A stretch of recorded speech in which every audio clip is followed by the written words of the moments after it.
Hello Weaver, हम बात करेंगे इस वीडियो में एक्सरसाइज 3.5 के क्वेश्चन नंबर फर्स्ट की। क्वेश्चन है कि निम्नलिखित समीकरणों के युग्मों में से किसका एक अद्वितीय हल है, किसका कोई हल नहीं है या किसके अपरिमित रूप से अनेक हल हैं। अद्वितीय हल की स्थिति में उसे वज्र गुणनखंड विधि से हल कीजिए। यानी which of the following pair of linear equation has unique solution, no solution or infinite many solution. In case there is a unique find it using cross multiplication. देखिए यहाँ पे दो चीज़ें पूछा है। पहले पूछा है कि ये जो भी हमारे पास इक्वेशन दिया हुआ है, जैसे यहाँ पे दिया है x minus 3y minus 3 equal to 0 और 3x minus 9y minus 2 equal to 0, ये क्या है, एक क्वेश्चन दिया गया है। सबसे पहले आपको फाइंड आउट करना है कि ये जो इक्वेशन है उसका जो सॉल्यूशन है वो अद्वितीय है, कोई हल नहीं है, या अपरिमित रूप से अनेक हल है। यानी ये यूनिक सॉल्यूशन वाला है, नो सॉल्यूशन है और इनफाइनाइट मेनी सॉल्यूशन है कि नहीं है।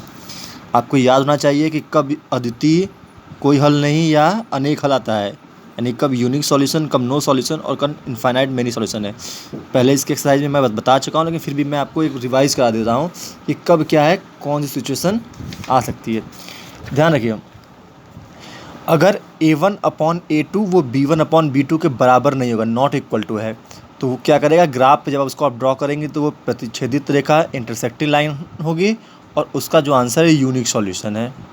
अगर a1/a2 b1/b2 और c1/c2 है तो वो संपाती रेखा कोइंसिडेंट लाइन होगा और ये मेनी सॉल्यूशन आएगा, अपरिमित अनेक हल आएंगे।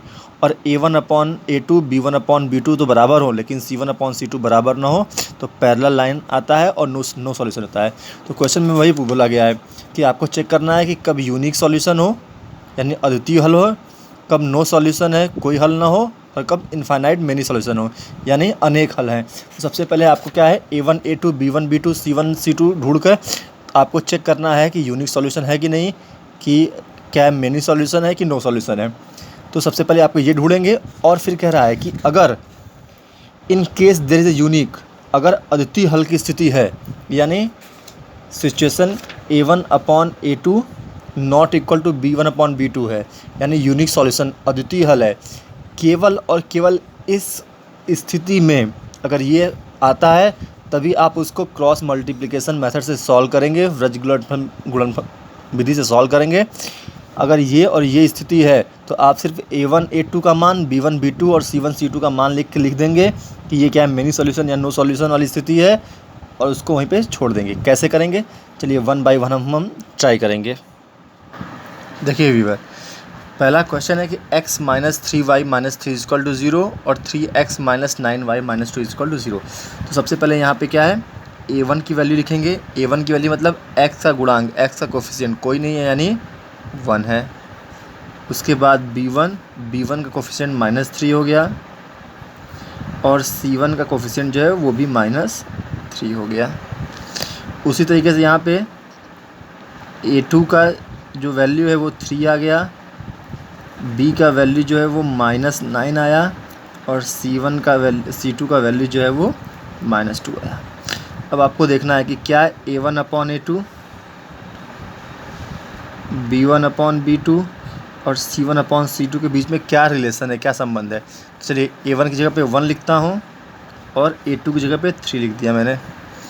b1 b2 यानी -3 और -9, ये और ये कैंसिल हो गया, 3 1 जा 3 3 जा, यानी a1/a2 b1/b2 ये तो बराबर आ गया।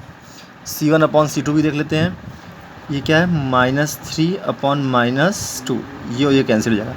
यानी आप देख रहे हैं कि a1/a2 और b1/b2 इसकी वैल्यू इक्वल, यानी ये तो बराबर आ रहा है, लेकिन ये 3/2 है वो इन सब के बराबर नहीं है।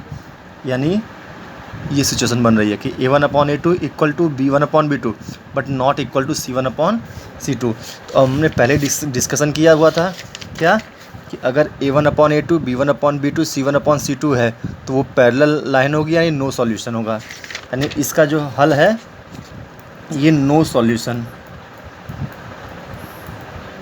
यानी कोई हल नहीं है। बस इसको यहीं पे छोड़ देंगे।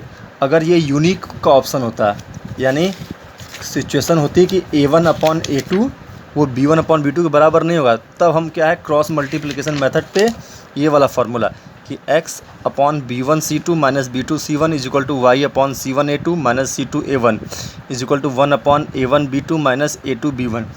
इस मेथड से सॉल्व करते कब, जब मेरा आंसर अद्वितीय हल यानी यूनिक सॉल्यूशन होता है, यानी A1 अपॉन A2 वो B1 अपॉन B2 के बराबर नहीं आता, तभी हल करते। यहाँ पे क्या है, हमने देखा कि A1 अपॉन A2 जो है वो B1 अपॉन B2 के बराबर है और C1 अपॉन C2 बराबर नहीं है, यानी ये क्या है, नो सॉल्यूशन वाला है। तो ये इसका आंसर यहीं पे फाइनल हो जाएगा।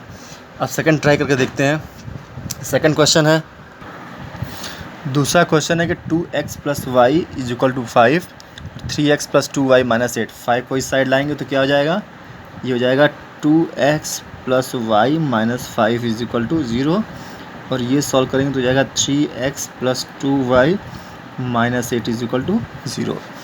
यानी यहाँ पे a1 की वैल्यू जो हो जाएगी वो हो जाएगी 2, b1 की वैल्यू 1 और c1 की वैल्यू माइनस 5 हो जाएगी। यहाँ पे क्या हो जाएगा, a2 की वैल्यू 3, b2 की वैल्यू 2 और c2 की वैल्यू माइनस 8। तो अब चल के देखते हैं कि a1 upon a2, b1 upon b2 और c1 अपॉन c2 के बीच में क्या रिलेशन आ रही है। तो ये देखिए a1 अपॉन a2 b1 यानी 2 अपॉन 3 लिखेंगे इसको, और b1 अपॉन b2 यानी 1 अपॉन 2 लिखेंगे। अब हम क्या देख रहे हैं, क्या 2/3 और 1/2 बराबर है, बराबर नहीं है, यानी ये बराबर नहीं। जब ये बराबर नहीं तो इसको ढूंढने की ज़रूरत ही नहीं है। क्यों, क्योंकि हमें मिल गया पहला ही ऑप्शन। पहला ऑप्शन क्या था, पहला ऑप्शन था कि a1 upon a2 b1 upon b2 के बराबर ना हो तो इंटरसेक्टिंग लाइन यानी यूनिक सॉल्यूशन यानी एक हल वाला ऑप्शन आता है। यानी ये ऑप्शन जो आपका आया है ये आपका यूनिक सॉल्यूशन आया है। तो इसको हम लिखेंगे कि यूनिक सॉल्यूशन है, ये अद्वितीय हल है, अद्वितीय हल है। और क्वेश्चन बोला था कि अगर अद्वितीय हल आए यानी यूनिक सॉल्यूशन आए, ठीक है, यूनिक सॉल्यूशन आए तो इसको हम लोग क्रॉस मल्टीप्लिकेशन मेथड से सॉल्व करेंगे। चलिए इस क्वेश्चन को हम क्रॉस मल्टीप्लिकेशन मेथड से सॉल्व करते हैं। तो चलिए इसको हल करते हैं क्रॉस मल्टीप्लिकेशन मेथड से। आप जान गए हो कि a1 की वैल्यू क्या आई आपकी 2i, b1 की वैल्यू 1i और c1 की वैल्यू माइनस 5i, a2 की वैल्यू 3, b2 की वैल्यू 2 और c2 की value minus 8i।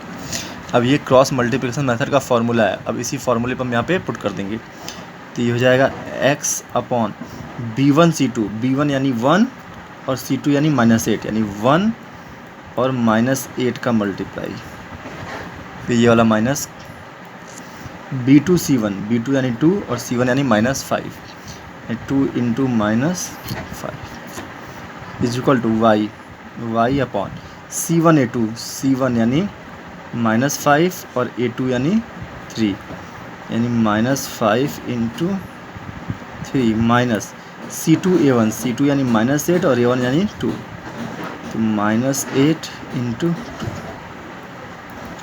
2 a1 b2, a1 यानी 2, b2 2 हो जाएगा, यानी 2 इंटू 2 माइनस a2 b1 यानी 3 इंटू 1। चलिए इसको सॉल्व करते हैं। ये हो जाएगा x अपॉन माइनस 8 और माइनस 8 हो जाएगा, और ये हो गया 5 टू 10 माइनस 10, बाहर माइनस है तो ये प्लस 10 हो जाएगा। y इज इक्वल टू 5 से 15 माइनस 15 और 8 टू 16 माइनस 16 और प्लस 16 हो जाएगा 1 अपॉन 4 माइनस 3। तो ये हो जाएगा x upon 2 is equal to Y upon 1 is equal to 1 upon 1। यानी इसको हम सॉल्व करेंगे तो x upon 2 is equal to 1 upon 1 हो जाएगा, एक बार इसके बराबर हो जाएगा और एक बार इसके बराबर हो जाएगा। y upon 1 is equal to 1 upon 1। अब क्रॉस मल्टीप्लाई कर दो तो 1 का x से होगा तो x और 1 का 2 से होगा तो 2। ये इससे क्रॉस मल्टीप्लाई करोगे तो 1 का y से होगा तो y और 1 का होगा तो 1, यानी x इज इक्वल टू 2 और y इज इक्वल टू 1 आया। ये आपका आंसर हो गया। तो वैसे आपके बच्चे हुए आपको और क्वेश्चन करने हैं कि ढूंढना है कि क्या है ये यूनिक सॉल्यूशन है, मेनी सॉल्यूशन है कि नो सॉल्यूशन है। उसके बाद उसको फॉर्मूले की मेथड से सॉल्व करेंगे कब, जब यूनिक सॉल्यूशन यानी अद्वितीय हल होगा, यानी a1 अपॉन a2 वो b1 अपॉन b2 के बराबर ना हो तब।